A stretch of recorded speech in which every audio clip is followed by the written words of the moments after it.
ఇతను నీళ్ళని విషంగా మార్చేశాడు. ఇంత పెద్ద అడవిలో నేను ఎవరికని చెప్పగలను చెరువులో నీళ్ళు తాగొద్దు అని? నేను ఇక్కడే ఉన్నా కూడా పొద్దునవ్వగానే నాకేమీ కనిపించదు. ఒకవేళ ఆ సమయంలో ఏదైనా జంతువు చెరువు దగ్గరికి నీళ్ళ కోసం వచ్చినా కూడా నాకు కనిపించదు. ఇంకా ఇప్పుడు నేను ఈ అడవిని ఎలా కాపాడాలి? నాకేమీ అర్థం కావట్లేదు. ఫిబ్రవరిలో శరదృతువు సమయంలో వాతావరణం చాలా అందంగా ఉంది. సాయంత్రం సమయంలో గుడ్లగూబ నిద్రపోయి లేచిన వెంటనే దానికి ఏదో కనిపించింది. మీరందరూ ఇక్కడికొచ్చినందుకు చాలా కృతజ్ఞతలు. ఇంకా ఇప్పుడు మిమ్మల్ని ఎందుకు పిలిచానో కూడా తెలుసుకోండి. అది కళ్ళు తెరిచి చూస్తే చెట్టు కింద చాలా పక్షులు ఇంకా జంతువులు ఉండటం చూసింది. అడవి ప్రజలందరూ జాగ్రత్తగా వినండి. రేపు మన అడవిలో ఉన్న చోటు జింక పుట్టినరోజు. ప్రతి సంవత్సరంలా ఈసారి కూడా మనందరం కలిసి పార్టీ ఏర్పాట్లు చేద్దాం. ఇది చాలా సంతోషకరమైన విషయం. అలా అయితే సరే, మరి మేమందరం పొద్దున్నే చెరువు దగ్గరికి వస్తాము. అప్పుడు పార్టీ చేసుకుందాం, సెలబ్రేషన్స్ అన్ని మొదలు పెడదాం. ఏమంటున్నారు? నీ పుట్టినరోజు పార్టీనా? కానీ నాకు ఉదయం పూట కనిపించదు కదా. ఒకవేళ పార్టీ రాత్రి పెట్టి ఉంటే నేను కూడా వచ్చేవాణ్ణి. లేదు, అలా చేయలేము. మనం మనుషులం కాదు, జంతువులం. మేము నీకోసం రాత్రి పార్టీ పెట్టలేము. పార్టీ ప్రొద్దునే ఉంటుంది. నేను పార్టీకి రాకపోతే నాకు చాలా బాధగా ఉంటుంది. నేను కూడా మీ అందరిలా ఈ అడవి జంతువునే కదా. మరి నన్నెందుకు ఇలా వేరు చేసి చూస్తున్నారు? నువ్వు మాలా ఎక్కడున్నావు? మేము రాత్రిపూట పడుకుంటాము, కానీ నువ్వు రాత్రి అడవిలో తిరుగుతుంటావు. నీ శబ్దాలతో మా నిద్ర పాడు చేస్తావు. ఇంతకు మించి నువ్వేం చేశావు చెప్పు? నేను రాత్రంతా మేలుకొని కాపలా కాస్తాను. మరి అది మంచి పనే కదా. మన అడవి పైన ఏమైనా దాడి జరుగుతుందా నువ్వు కాపలా కాయటానికి? ఈ మాటలు విని గుడ్లగూబకి బాధ కలిగింది. అడవిలో జంతువులన్నీ పడుకోవడానికి వాటి వాటి ఇళ్లకు వెళ్లిపోయాయి.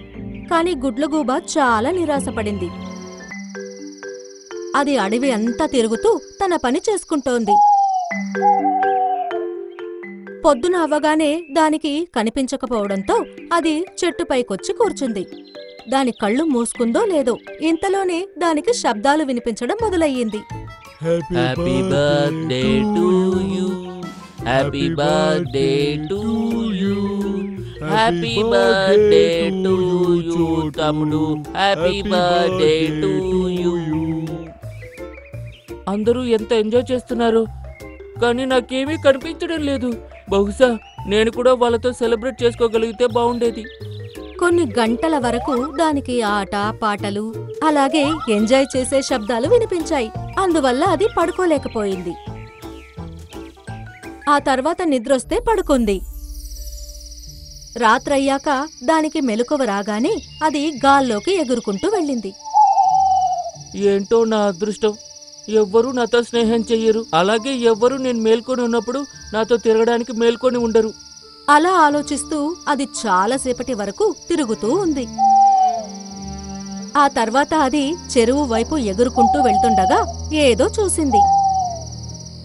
అరే, చెరువు దగ్గర ఇంత రాత్రిపూట ఎవరున్నారు? అది కిందికి వెళ్లి చూస్తే దానికి చెరువు దగ్గర ఒక వేటగాడు కనిపించాడు. ఈ అడవిలో జంతువులన్నీ చాలా తెలివిగలవి. నేను ఈ నీళ్లను విషంతో కలిపేస్తాను.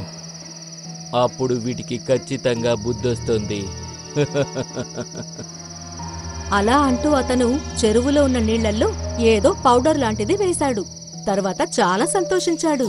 పొద్దునయ్యేసరికి ఈ నీళ్లు మొత్తం విషంగా మారిపోతాయి. అలాగే సాయంత్రం అయ్యేసరికి దీని ప్రభావం తగ్గుతుంది. అప్పటికల్లా నాకు ఎన్నో జంతువులు ఇక్కడ అనారోగ్యంతో కనిపిస్తాయి. అప్పుడు నేను వాటిని నా బండ్లో వేసుకొని తీసుకువెళ్తాను. ఒరే రింకు, నీకు ఏం తెలివుందిరా? అలా అంటూ వేటగాడు అక్కడి నుండి వెళ్ళిపోయాడు. ఇంకా ఇప్పుడు గుడ్లగూబకి కంగారు మొదలయ్యింది. ఇతను నీళ్ళని విషంగా మార్చేశాడు. ఇంత పెద్ద అడవిలో నేను ఎవరికని చెప్పగలను చెరువులో నీళ్ళు తాగొద్దు అని? నేను ఇక్కడే ఉన్నా కూడా పొద్దునవ్వగానే నాకేమీ కనిపించదు. ఒకవేళ ఆ సమయంలో ఏదైనా జంతువు చెరువు దగ్గరికి నీళ్ళ కోసం వచ్చినా కూడా నాకు కనిపించదు. ఇంకా ఇప్పుడు నేను ఈ అడవిని ఎలా కాపాడాలి? నాకేమీ అర్థం కావట్లేదు. అది చాలా ఆలోచించింది, కానీ ఎటువంటి పరిష్కారం దొరకలేదు. కొన్ని గంటల వరకు ఆలోచించిన తర్వాత పొద్దున అవడంతో దానికి కళ్ళు కనిపించడం లేదు. ఇంకా దానికి కంగారు పెరిగిపోయింది. ఇప్పుడు నేను ఎవ్వరినీ చూడలేను, కానీ వాళ్ళు నన్ను చూడగలరు కదా. ఇప్పుడు నేను ఒక పని చేస్తాను. నేను ఒకే మాటని పదే పదే అంటాను.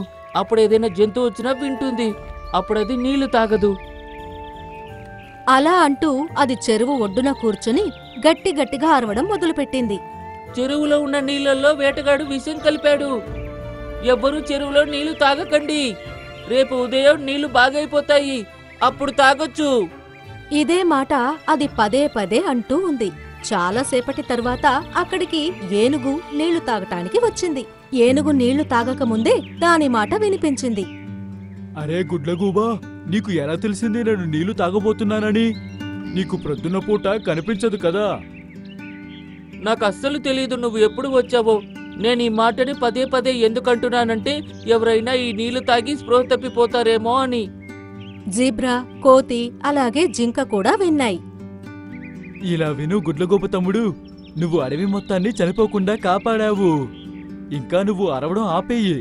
ఇంకా ఇప్పుడు ఏదైనా జంతువు చెరువు దగ్గరికి వస్తే తనకి మేము చెబుతాము, సరేనా? అలాగే, ధన్యవాదాలు. ఇంకా అవన్నీ గుడ్లగూబ దగ్గర ఉండి చెరువు పైన ఓ కన్నేసి ఉంచాయి. మిగిలిన జంతువులు కూడా నీళ్లు తాగడం కోసం వస్తే వాటిని ఆపేశాయి. ఇదే విధంగా అడవి మొత్తానికి ఈ విషయం తెలిసిపోయింది. ఇంకా అవన్నీ గుడ్లగూబను చూసి గర్వపడ్డాయి. నీకు చాలా చాలా కృతజ్ఞతలు గుడ్లగూబ తమ్ముడు. ఇంకా రాత్రయింది, మేమందరము ఇంటికి వెళ్తాము. ఇంకా ప్రొద్దున వచ్చి నీళ్లు త్రాగుతాము. అలా అని జంతువులన్నీ అక్కడి నుండి వెళ్ళిపోయాయి. గుడ్లగూబ ఇప్పుడు చాలా సంతోషంగా ఉంది. కాని ఇంకా తను పూర్తిగా సంతోషంగా లేదు. చాలాసేపటి తరువాత జింక తిరిగి దాని దగ్గరికి వచ్చింది. ఇలా చూడు, ఇలా చూడు, మాకు నీ సహాయం కావాలి. ఏమైంది? ఏంటి నీ సమస్య? ఎందుకంత కంగారు పడుతున్నావు? ముందు నాతో అయితే పద, తర్వాత నీకే తెలుస్తుంది. ఇంకా గుడ్లగూబ ఇంకో ప్రశ్న వేయకుండా జింకతో పాటు వెళ్ళింది. చాలా సమయం తర్వాత ఓ చోటుకి చేరుకున్నాయి. అక్కడి దృశ్యం చూసి దానికి చాలా సంతోషం కలిగింది. అన్ని జంతువులు అలాగే పక్షులు ఒకే దగ్గర సమావేశమై ఉండటం చూసింది. ఇంకోవైపు చాలా గిఫ్ట్స్ కూడా కనిపించాయి. అలాగే అన్ని గుడ్లగూబను చూసి చాలా సంతోషంగా ఉన్నాయి. Happy birthday to you, happy birthday to you, happy birthday to you తమ్ముడు, హ్యాపీ బర్త్డే టు యూ. నాకు నమ్మబుద్ధే కావడం లేదు. మీరందరూ నా బర్త్డే సెలబ్రేట్ చేస్తున్నారా? దాని గురించి నేను అసలు మర్చిపోయాను. అవును తమ్ముడు, మేము అదే ఆలోచించాము. మేము అనవసరంగా నిన్ను చూసి విసుక్కునే వాళ్ళమని. నువ్వు రాత్రంతా మమ్మల్ని ఇబ్బంది పెట్టావు. చెప్పాలంటే మా ప్రాణాలు కాపాడడానికి అడవిలో కాపలా కాస్తావు. ఈ రోజు మేము ప్రాణాలతో ఉన్నాము అంటే అది కేవలం నీ వల్లే. అందుకే ఈ రోజు నుండి రాత్రి పడుకునే ముందు మేము అడవిలో ఉన్న జంతువులందరము నీతో మాట్లాడతాము. అలాగే ప్రతి సంవత్సరం నీ బర్త్డే ఇలానే సెలబ్రేట్ చేస్తాము, రాత్రి చంద్రుని వెలుగులో. అరే వా, నిజంగానా? అవును, నిజంగా. పద, ఇంకా ఇప్పుడు నీ గిఫ్ట్ చూసుకో. నీకు మేము ఏమేమిచ్చామో. ఈ మాట విని గుడ్లగూబకి సంతోషం కలిగింది. అలాగే అది మొహంలో చిరునవ్వుతో దాని గిఫ్ట్స్ దగ్గరికి వెళ్ళింది. అలాగే అది సంతోషంగా ఉండటం చూసి అడవిలో ఉన్న మిగతా జంతువులకు కూడా సంతోషం కలిగింది. కానీ ఒకరు మాత్రం సంతోషంగా లేరు. తన అరుపులు గాల్లో వినిపిస్తున్నాయి. ఈ అడవిలో ఎంత తెలివైన జంతువులు ఉన్నాయి. రోజు మొత్తం నీళ్లు తాగనే లేదు. మున్ను, త్వరగా దీన్ని తిను, నీ ప్రాణాలని కాపాడుకో. బ్లూలాండ్ అడవిలో జంతువులన్నీ సింహరాజు పిలవడంతో దాని గుహ దగ్గరికి చేరుకున్నాయి. కాసేపటి తర్వాత సింహరాజు తనలాగే కనిపించే ఇంకొక సింహాన్ని తీసుకుని అక్కడికి వచ్చింది. నా ప్రియమైన మిత్రులారా, నేను కొద్ది రోజులు మా తమ్ముణ్ణి కలవడానికి అతనుంటున్న అడవికి వెళ్తున్నాను. నేను తిరిగొచ్చేంత వరకు నా మిత్రుడు షేరు నా స్థానంలో ఈ అడవిని పరిపాలిస్తాడు. అలాగే సింహరాజా, ఈ రోజు నుండి మీరు తిరిగొచ్చేంత వరకు మీ స్నేహితుడు షేరునే ఈ అడవికి రాజుగా భావిస్తాము. మీ అందరికీ చాలా చాలా ధన్యవాదాలు. కాసేపటి తరువాత సింహరాజు అక్కడి నుండి వెళ్ళిపోయింది. దాని స్థానంలో ఇప్పుడు షేరు దాని గుహలో ఉంటుంది. మధ్యాహ్న సమయంలో మోంటూ ఖడ్గమృగం ఆకతాయితనంతో అక్కడా ఇక్కడా అన్నింటినీ కొమ్మలతో ఢీ కొడుతూ తిరుగుతుంది. అక్కడే ఉన్న చెరువు దగ్గర ఒక చెట్టు మీద ఒక బుల్బుల్ పిట్ట గూడు కట్టుకుని ఉంది.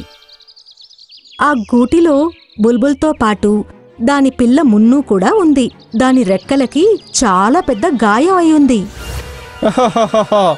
చెట్లను పడేయడంలో ఎంత ఆనందంగా ఉంటుందో. ఈరోజు నన్ను ఆపేవాళ్ళు ఎవ్వరూ లేరు.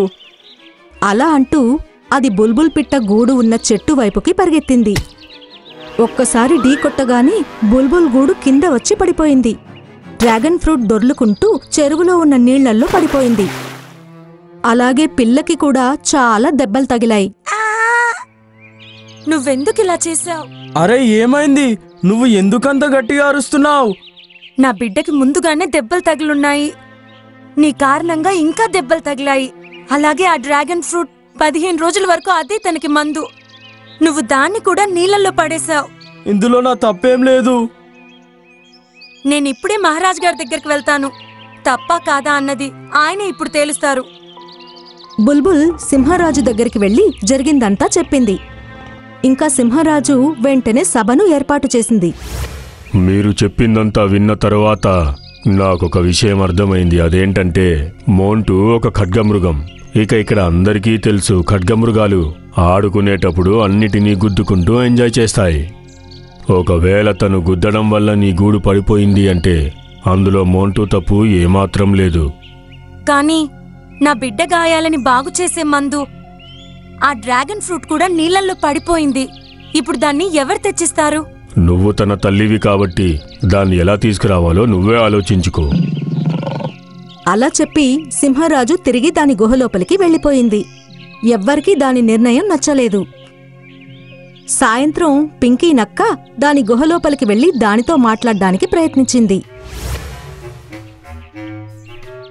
మహారాజ్ గారు, మీరు అడవిని శాసించడం మొదలుపెట్టినప్పటి నుంచి అడవిలో ఉన్న జంతువులన్నీ చాలా సంతోషంగా ఉన్నాయి.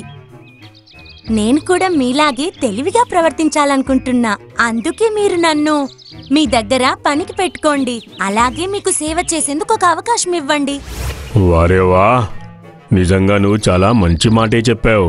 నిన్ను పనిలో పెట్టుకుంటున్నందుకు నాకు చాలా సంతోషంగా ఉంది. ఆ రోజు నుండి పింకీ నక్క సింహరాజుతో కలిసి ఉండటం మొదలుపెట్టింది. దాని ప్రతి తప్పుడు నిర్ణయంలో సమర్థించడం మొదలుపెట్టింది. ఒకరోజు సాయంత్రం దాన్ని బాగా మెచ్చుకున్న తర్వాత పింకీ నక్క దాంతో ఇలా అంది. మహారాజ్ గారు, హిమాలయ కొండల్లో ఒక అద్భుతమైన డ్రాగన్ ఫ్రూట్ కాస్తుంది. ఒకవేళ దాన్ని ఏ జంతువైనా తినిందంటే అది ప్రపంచంలోనే అతి బలమైన ఇంకా అమర జంతువుగా మారుతుంది.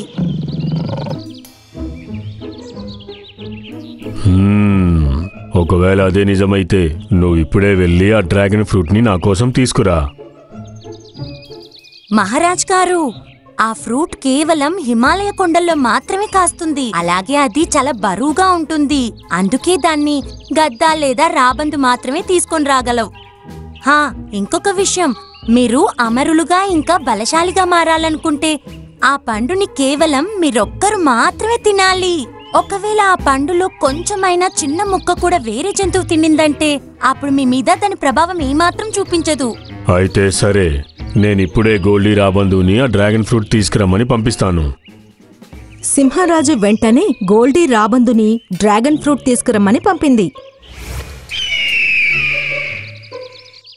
2 రోజుల్లో గోల్డీ డ్రాగన్ ఫ్రూట్ ని తీసుకొనొచ్చింది. ఇప్పుడు నేను ఈ డ్రాగన్ ఫ్రూట్ తిని ఈ ప్రపంచంలోనే అందరికన్నా బలమైన అమర జంతువుగా మారిపోతాను. సింహరాజు ఆ డ్రాగన్ ఫ్రూట్ ని తినాలనుకునే లోపలే నక్క హఠాత్తుగా ఆ పండును తీసుకుని పక్కనే ఉన్న చెట్లలోకి పారిపోయింది. మర్యాదగా ఆగో! సింహరాజు దాని వెనకే పరిగెత్తింది. కాని అది చెట్లలోకి దూరిపోయింది. సింహరాజు కూడా చెట్లలోకి వెళ్ళింది. కాని దాన్ని కనిపెట్టలేకపోయింది. దాన్ని అలుసుగా తీసుకుని పింకీ నక్క అక్కడి నుండి చాలా వేగంగా పారిపోయింది. ఇంకోవైపు బుల్బుల్ దాని బిడ్డ మున్ను దగ్గర కూర్చుని కన్నీళ్లు కారుస్తూ ఉంది. మమ్మీ, ప్లీజ్ ఏడవకండి మీరు. నేను నా కన్నీళ్ళని ఎలా ఆపగలను నాన్న?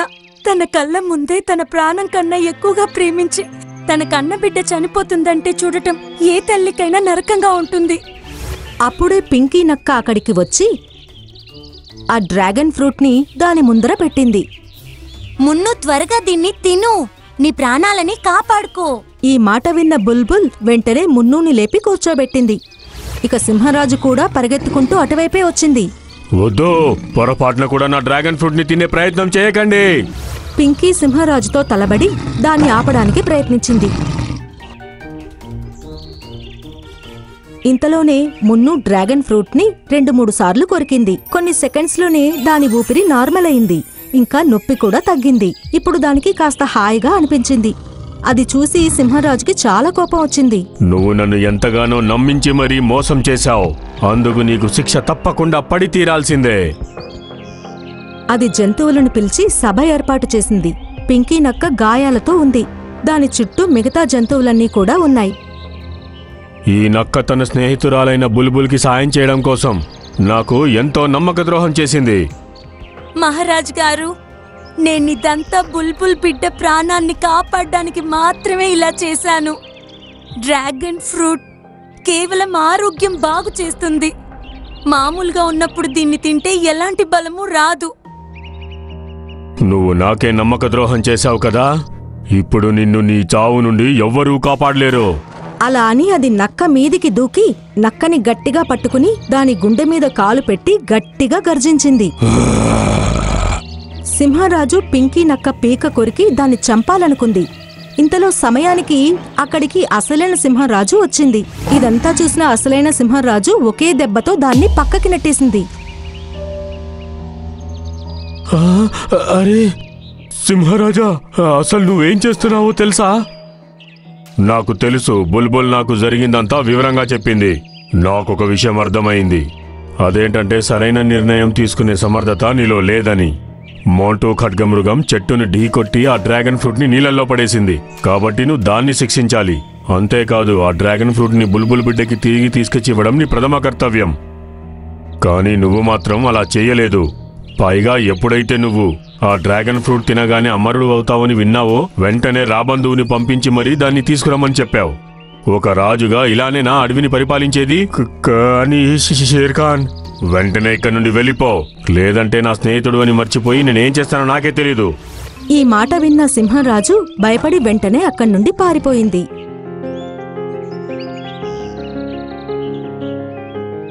చూడండి నా ప్రియమైన మిత్రులారా, షేరు కారణంగా మీరు ఎన్నో రకాలుగా ఇబ్బందులు పడ్డారు.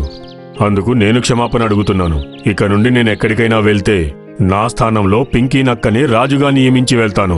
ఈ మాట విన్న జంతువులన్నీ ఎంతగానో సంతోషించాయి. పింకీ నక్కని పొగడటం ప్రారంభించాయి. ఆ రోజు తర్వాత డ్రాగన్ ఫ్రూట్ తినడంతో బుల్బుల్ బిడ్డ మున్నూకి చాలా త్వరగా నయమైపోయింది.